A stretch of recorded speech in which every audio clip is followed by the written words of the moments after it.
Okay, I finally am going to finish this book. So you know how it ends.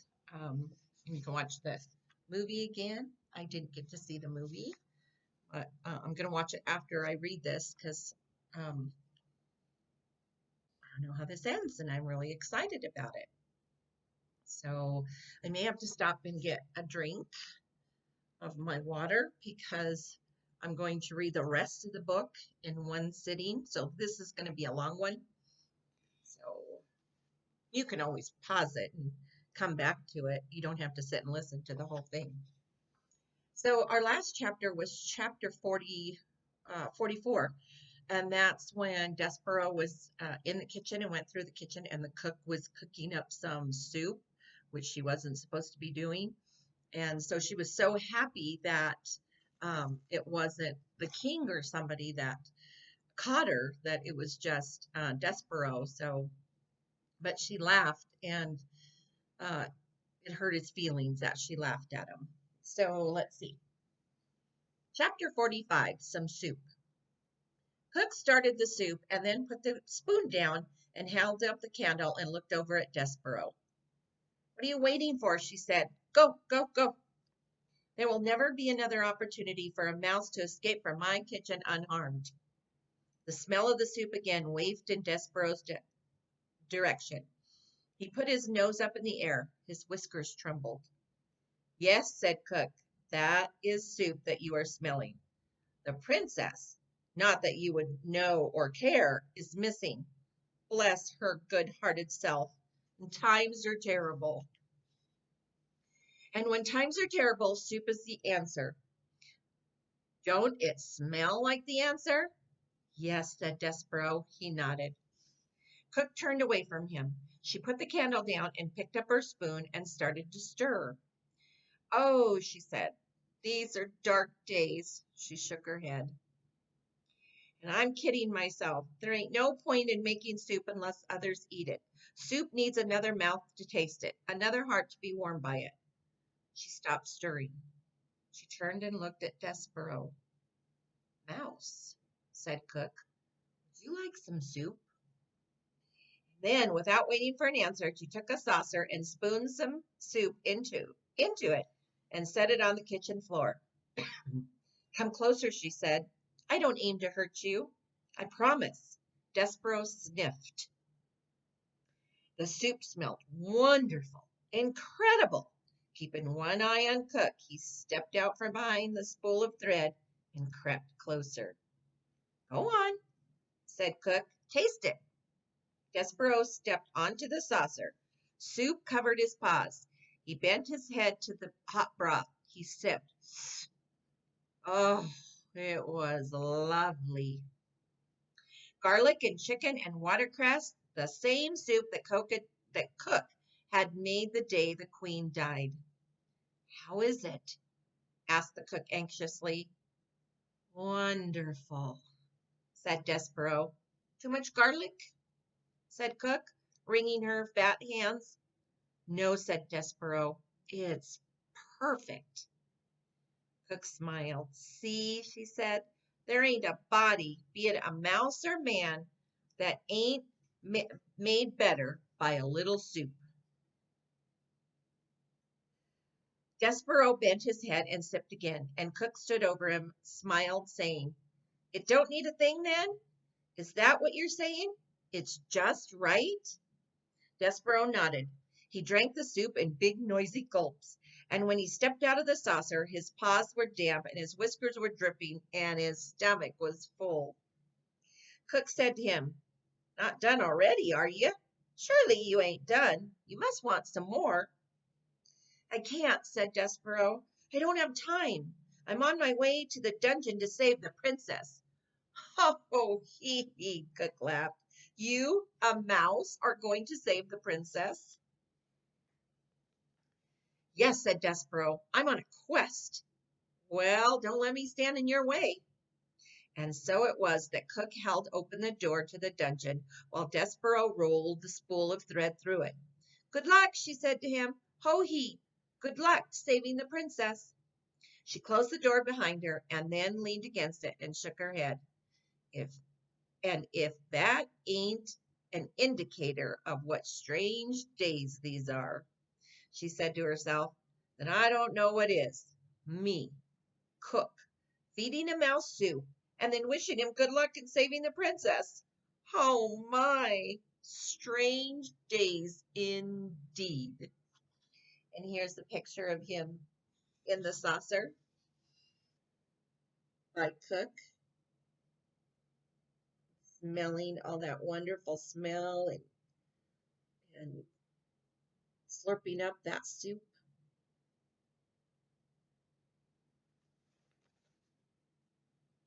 Chapter 46, Mouse Blood. Yes.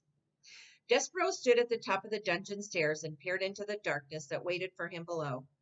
Oh, he said. Oh, my. He had forgotten how dark the dark of the dungeon could be, and he had forgotten, too, its terrible smell, the stench of rats, the odor of suffering. But his heart was full of love for the princess, and his stomach was full of cooked soup, and Despereaux felt brave and strong.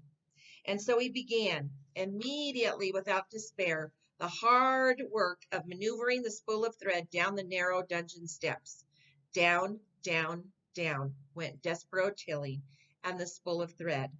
Slowly, oh, so slowly they went, and the passage was dark, dark, dark. I will tell myself a story, said Despereaux. I will make some light. Let's see. It will begin this way. Once upon a time, yes, once upon a time, there was a mouse who was very, very small, especially small. And there was a beautiful human princess whose name was P. And so it happened that this mouse was the one who was selected by fate to serve the princess, to honor her, and to save her from the darkness of a terrible dungeon. This story cheered up Despereaux considerably. His eyes became accustomed to the gloom, and he moved down the stairs more quickly, more surely, whispering to himself the tale of a devious rat and a fat serving girl and a beautiful princess and a brave mouse and some soup and a spool of red thread. It was a story, in fact, very similar to the one you are reading right now, and the telling of it gave Despereaux strength. He pushed the spool of thread with a great deal of gusto, and the thread, eager perhaps to begin its honorable task of aiding in the saving of a princess, leapt forward and away from the mouse and went down the dungeon stairs ahead of him, without him. No, cried Despereaux. No, no, no. He broke into a trot, chasing the thread through the darkness. But the spool had a head start. It was faster. It flew down the dungeon stairs, leaving Despereaux far behind. When it came to the end of the stairs, it rolled and rolled until, finally, lazily, it came to a stop right at the gnarled paw of a rat. What have we here? Said the one-eared rat to the spool of thread. I will tell you what we have, said Botticelli Rimorso, answering his own question. We have red thread. How delightful! Red thread means one thing to a rat. He put his nose up in the air. He sniffed. He sniffed again. I smell. Could it be? Yes, most definitely it is. Soup. How strange. He sniffed some more. And I smell tears. Human tears. Delightful. And I also detect the smell. He put his nose high into the air and took a big whiff of flour and oil. Oh my, what a cornucopia of scents. But below it all, what do I smell? Blood of a mouse. Unmistakably mouse blood. Yes. Ha ha ha. Exactly. Mouse. Botticelli looked down at the spool of thread and smiled. He gave it a gentle push with one paw. Red thread? Yes. Exactly. Just when you think life in the dungeon cannot get any better, a mouse arrives. Chapter 47. No choice. Despereaux stood trembling on the steps. The thread was most definitely gone. He could not hear it. He could not see it. He should have tied it to himself when he had the chance, but it was too late now. Despereaux's dire situation suddenly became quite clear to him. He was a 2-ounce mouse alone in a dark, twisting dungeon full of rats. He had nothing but a sewing needle with which to defend himself. He had to find a princess, and he had to save her once he found her. It's impossible, he said to the darkness. I can't do it. He stood very still. I'll go back, he said, but he didn't move. I have to go back. He took a step backwards. But I can't go back. I don't have a choice. I have no choice. He took one step forward and then another. No choice, his heart beat out of him as he went down the stairs. No choice, no choice, no choice. At the bottom of the stairs, the rat Botticelli sat waiting. And when Despereaux stepped from the last stair onto the dungeon floor, Botticelli called out to him as if he were a long-lost friend. Ah, said Botticelli, there you are. Exactly. I've been waiting for you. Despereaux saw the dark shape of a rat, that thing that he had feared and dreaded for so long, finally step out of the gloom and come to greet him. Welcome, welcome, said Botticelli. Despereaux put his paw on the needle. Ah, said Botticelli, you are armed. How charming. He put his paw up in the air. I surrender. Oh, yes, certainly, exactly. I surrender. I, said Despereaux. Yes, said Botticelli. You. He took the locket from around his neck. He began to swing it back and forth. Please go on. I don't want to hurt you, said Despereaux. I just need to get by you. I, I'm, I'm on a quest. Really, said Botticelli. How extraordinary. A mouse on a quest? Back and forth went the locket. A quest for what? A quest to save the princess. The princess, said Botticelli.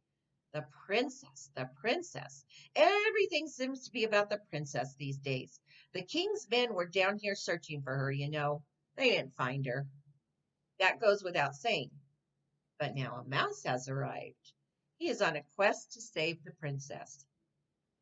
Yes, said Despereaux. He took a step to the left of Botticelli. How inspiring, said Botticelli. He lazily took a step to his right, blocking Despereaux's way. Why the hurry, little friend? Because, said Despereaux, I have to. Yes, yes, you have to save the princess. Exactly, but before you save her, you must find her, correct? Yes, said Despereaux. What if, said Botticelli, what if I told you that I know exactly where the princess is? What if I told you that I could take you right directly to her? Said Despereaux. His voice shook. His paw on the needle trembled. Why would you do that? Why would I do that? Why would I help you? Why, to be of service, to do my part for humanity, and aid in the saving of a princess. But you are a rat, supplied Botticelli. Yes, I am a rat, and I see by your trembling that the greatly exaggerated rumors of our evil nature have reached your oversized ears. Yes, said Despereaux. If, said Botticelli, swinging the locket back and forth, if you follow me and be of assistance, you will be doing me a tremendous favor. Not only can I do a good deed for you and for the princess, but my actions will help to dispel this terrible myth of evil that seems to surround rats everywhere. Will you let me assist you? Will you let me assist myself and my kind? Reader, was this a trick? Of course it was. Botticelli did not want to be of service. Far from it. You know what Botticelli wanted. He wanted others to suffer. Specifically, he wanted this small mouse to suffer. How best to do that? Why, take him directly to what he wanted, the princess. Let him see his heart desired, and then, and only then, faced with what he loved, would Despereaux die.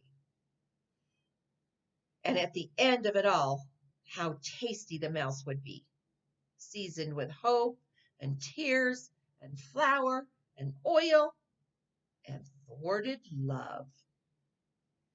My name, little friend, is Botticelli Rimorso, and you may trust me. You must trust me. Will you tell me your name? Despereaux. Despereaux Tilling. Despereaux Tilling. Take your paw from your weapon. Come with me. Despereaux stared at him. Come, come, said Botticelli. Let go of your needle. Take hold of my tail. I will lead you to your princess. I promise. What, reader, in your experience, is the promise of a rat worth? That's right. Zip, zero, nada, goose eggs. But I must ask you this question too. What else was there for Despereaux to hold on to? You're right again. Nothing. And so the mouse reached out. He took hold of the rat's tail. Chapter 48, On the Tail of a Rat. I'm going to take a quick drink.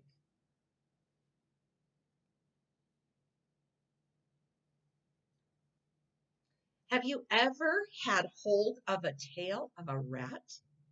At best, it is an unpleasant sensation, scaly and cold, similar to holding onto a small, narrow snake. Ugh. At worst, when you are dependent upon a rat for your survival, and when a part of you is certain that you are being led nowhere except to your death, it is a hideous sensation, indeed, to have nothing but a rat's tail to cling to. Nonetheless, Despereaux held on to Botticelli Rimorso, and the rat led him deeper and deeper into the dungeon. Despereaux's eyes had by this point adjusted quite well to the darkness, though it would have been better if they had not, for the things he saw made him shiver and shake. What did he see? He saw that the floor of the dungeon was littered with tufts of fur, knots of red thread, and the skeletons of mice.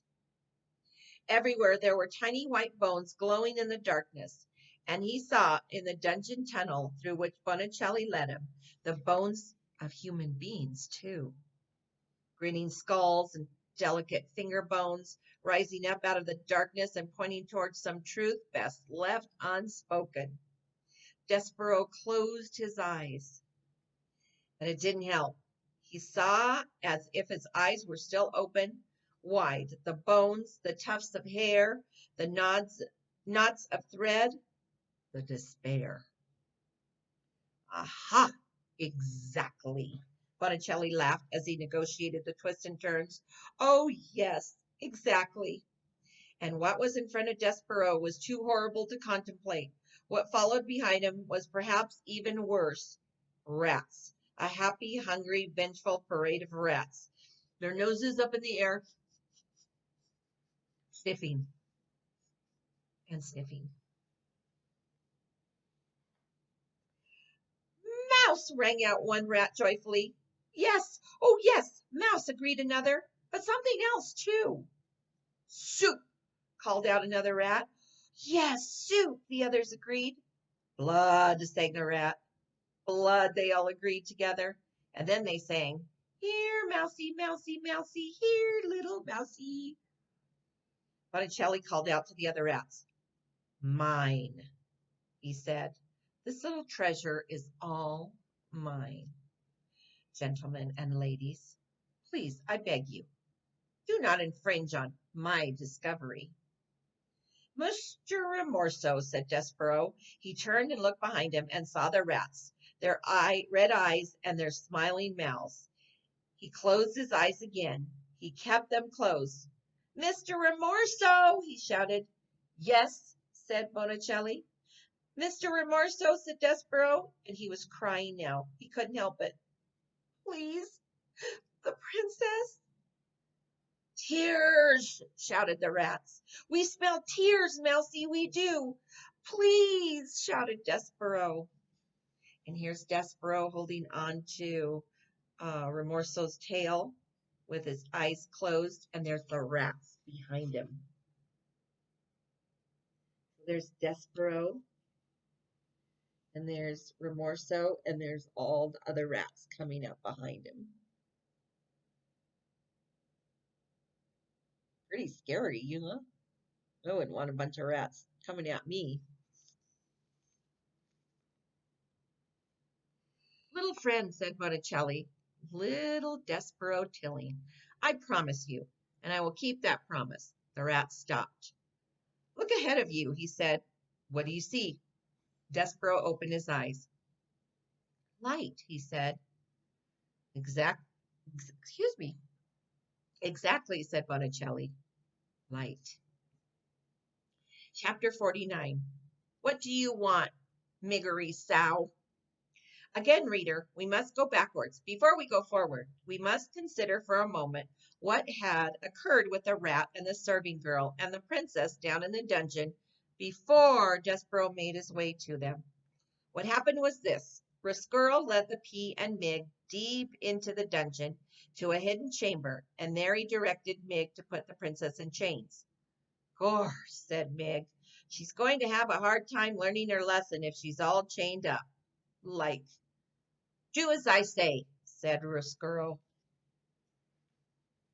Maybe, said Mig, maybe before I lock her up, her and me could switch outfits, so we could start in already with her being me and me being the princess. Oh, yes, said Roscurl, certainly, a wonderful idea. Miss Miggery, princess, take off your crown and give it to the serving girl. The Pea sighed and took off her crown and handed it to Mig.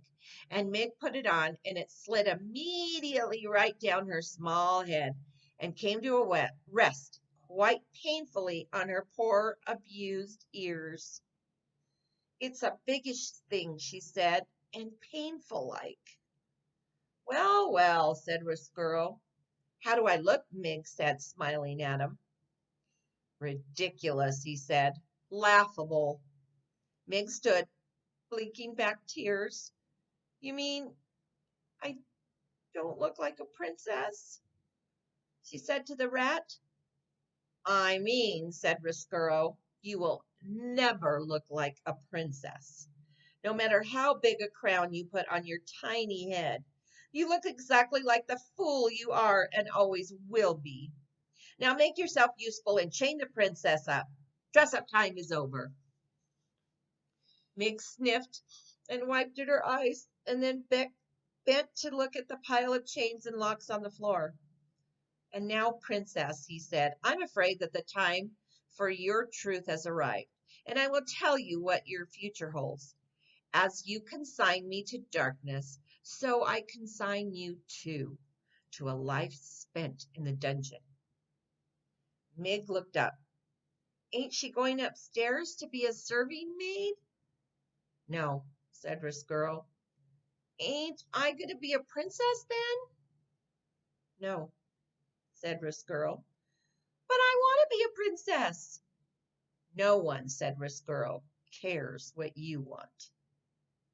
As you know, reader, Miggery Sow had heard this sentiment expressed many times in her short life. But now in the dungeon it hit her full force.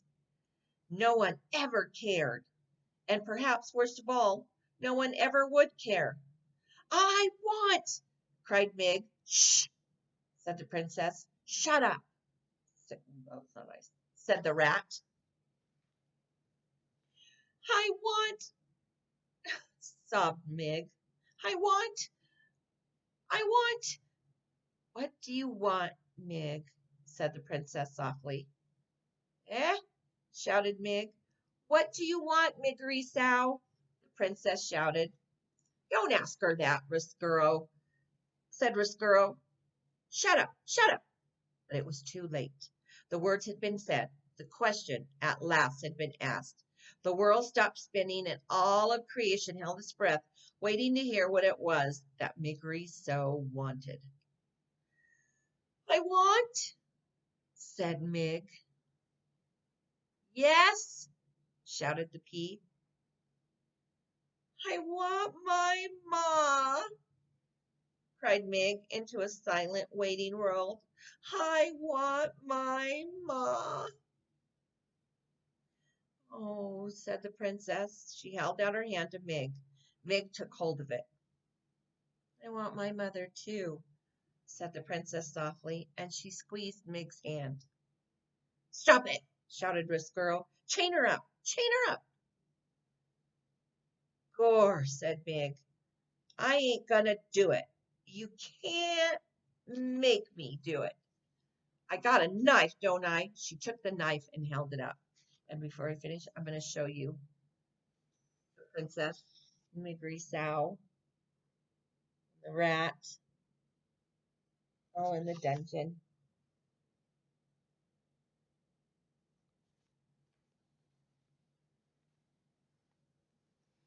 If you have any sense at all, said Riscuro, and I heartedly doubt it, that you do, you will not use that instrument on me.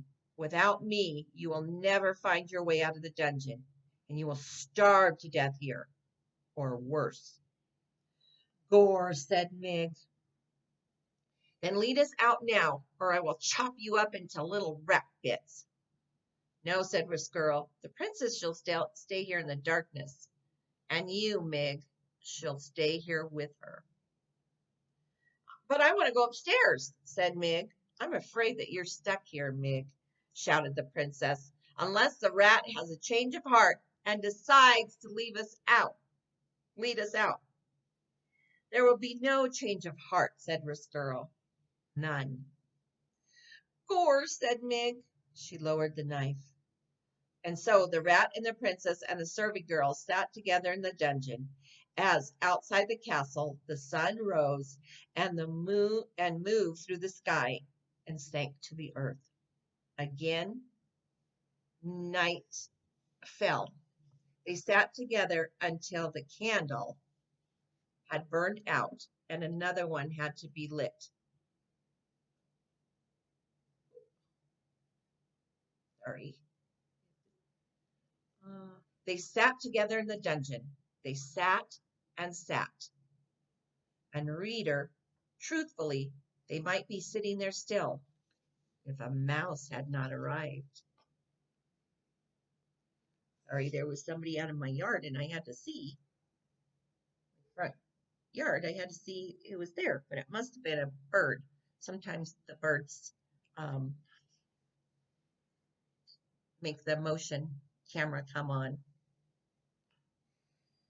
Chapter 50, in which the princess says his name. Princess, Despereaux shouted. Princess, I've come to save you. The Princess Pea heard her name. She looked up. Despereaux, she whispered, and then she shouted it. Despereaux! Reader, nothing is sweeter in this sad world than the sound of someone you love calling your name. Nothing. For Despereaux, the sound was worth everything. His lost tail, his trip to the dungeon, and back out of it, and back into it again. He ran towards the princess, but Riscuro, baring his teeth, blocked the mouse's way. The princess cried, Don't hurt him! Oh, no, rat, please! Don't hurt him! He is my friend! Mig said, Don't worry, princess. I will save the Misi. She took the kitchen knife. She aimed to cut off the rat's head, but she missed her mark. Whoopsie, said Miggery Sow. Uh-oh, wonder what she did. That was the quick chapter.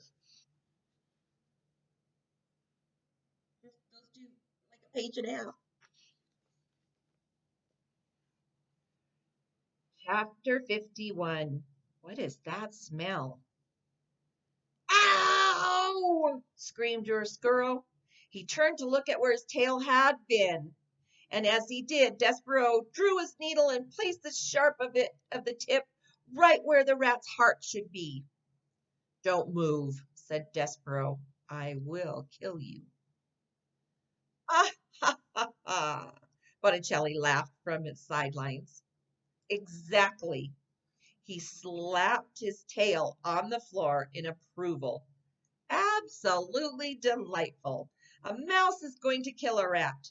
Oh, all of this is much better than I had anticipated. I love it when mice come to the dungeon.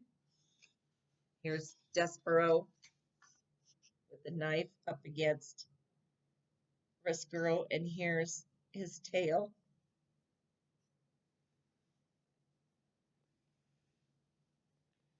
Let me see, said the other rats, pushing and shoving. Stand back, Botticelli told them, still laughing. Let the mouse do his work. Despereaux held the trembling needle against Rescuro's heart. The mouse knew that was as a knight. It was his duty to protect the princess. But would killing a rat really make the darkness go away? Despereaux bowed his head ever so slightly, and as he did so, his whiskers brushed against the rat's nose. Rescuro sniffed. What is that smell? He said. Mouse blood, shouted one rat. Blood and bones, shouted another. You're smelling tears, said Botticelli. Tears and thwarted love. Exactly, said Rescuro. And yet, there's something else. He sniffed again, and the smell of soup crashed through his soul like a great wave, bringing with it the memory of light, the chandelier, the music, the laughter, everything. All things that were not, could never be available to him as a rat. Soup, moaned Rescuro, and he began to cry. Boo! Shouted Botticelli. Shh! Hissed the other rats. Kill me, said Rescuro. He fell down before Despereaux. It will never work. All I wanted was some light. That is why I brought the princess here, really, just for some beauty, some light of my own. Please, shouted Botticelli. Do kill him. He's a miserable excuse for a rat. No, Despereaux, said the princess. Don't kill him. Despereaux lowered his needle. He turned and looked at the pea. Boo! Shouted Botticelli again. Kill him! Kill him! All this goodness is making me sick. I've lost my appetite. Gore! Shouted Mig, waving her knife. I'll kill him. No, wait, said the princess. Rescuro, she said to the rat. What, he says, tears falling out of his eyes and creeping down his whiskers and dripping onto the dungeon floor. And then the princess took a deep breath and put a hand on her heart. I think, reader, that she was feeling the same thing that Despereaux had felt when he was faced with his father begging him for forgiveness. That is, P was aware suddenly of how fragile her heart was, how much darkness was inside it, fighting, always with the light. She did not like the rat. She would never like the rat. But she knew what she must do to save her own heart. And so, here are the words that the princess spoke to her enemy. She said, Rescuro, would you like some soup? The rat sniffed. Don't torment me, he said. I promise you, said the princess, that if you lead us out of here, I will get cook to make you some soup, and you can eat it in the banquet hall. Speaking of eating, shouted one of the rats, give us the mousie. Yeah, shouted another, hand over the mouse. What would you want him now? Said Botticelli. The flavor of him will be ruined. All that forgiveness and goodness, blech! I, for one, am leaving. Soup in the banquet hall? Rescuro asked the princess. Yes, said the pea. Really? Truly, I promise. Gore, shouted Mig. Soup is illegal. But soup is good, said Despereaux. Yes, said P. Isn't it? The princess bent down before the mouse. You are my knight, she said to him, with a shining needle, and I am so glad you found me. Let's go upstairs. Let's eat some soup. And reader, they did. Chapter 52, Happily Ever After. But the question you wanted answered, I know, is, did they live happily ever after? Yes and no. What of Rescuro? Did he live happily ever after? Well, the Princess P gave him free access to the upstairs of the castle, and he was allowed to go back and forth from the darkness of the dungeon to the light of the upstairs. But alas, he never really belonged in either place. The sad fate, I am afraid, of those whose hearts break and then mend in crooked ways. But the rat, in seeking forgiveness, did manage to shed some small light, some happiness into another life. How? Rescuro, reader, told the princess about the prisoner who had once owned a red tablecloth, and the princess saw to it that the prisoner was released. And Rescuro led the man up out of the dungeon and to his daughter, Miggery-Sow. Mig, as you might have guessed, did not get to be a princess, but her father, to atone for what he had done, treated her like one for the rest of her days. And what of Despereaux? Did he live happily ever after? Well, he did not marry the princess, if that's what you mean by happily ever after. Even in a world as strange as this one, a mouse and a princess cannot marry. But reader, they can be friends. And they were. Together they had many adventures. Those adventures, however, are another story, and this story, I'm afraid, must now draw to a close. But before you leave, reader, imagine this.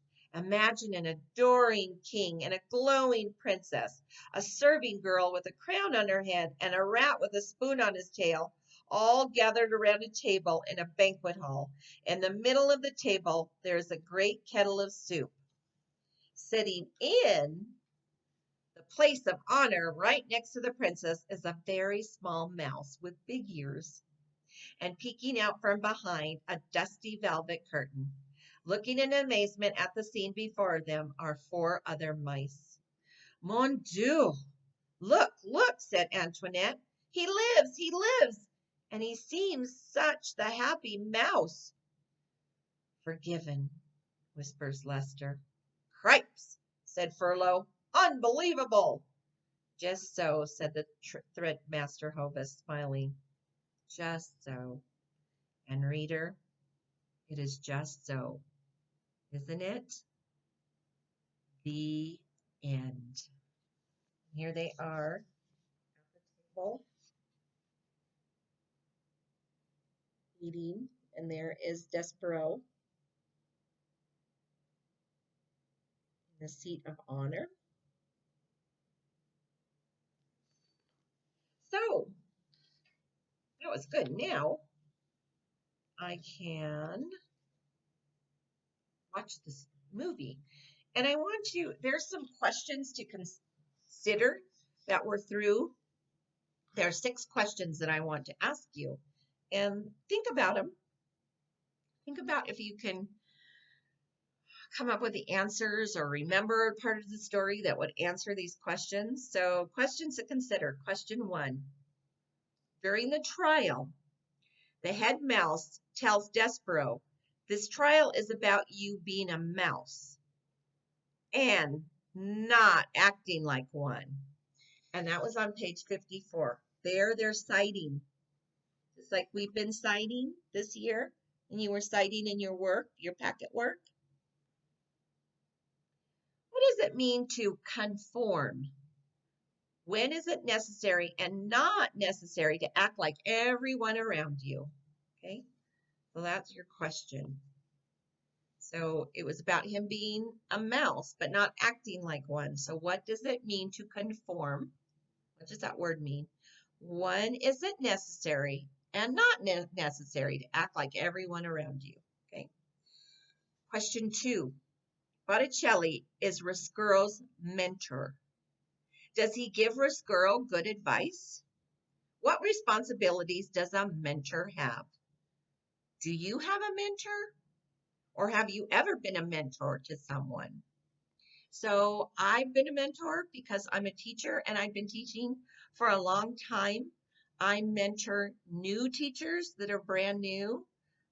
They come to me with any questions that they might have, and I answer that for them, or I give them advice on things they can do, like discipline in the classroom, or um, they can come and show me a lesson that they're going to do, and I can tell them, hey, that's a great lesson, or oh, that's a good lesson, but if you did this, it might work better.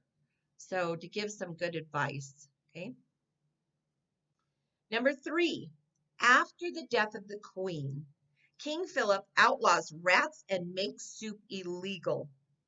Are all rules good for everyone, or do some rules seem ridiculous? Do some rules keep everyone safe? So what do you think about that?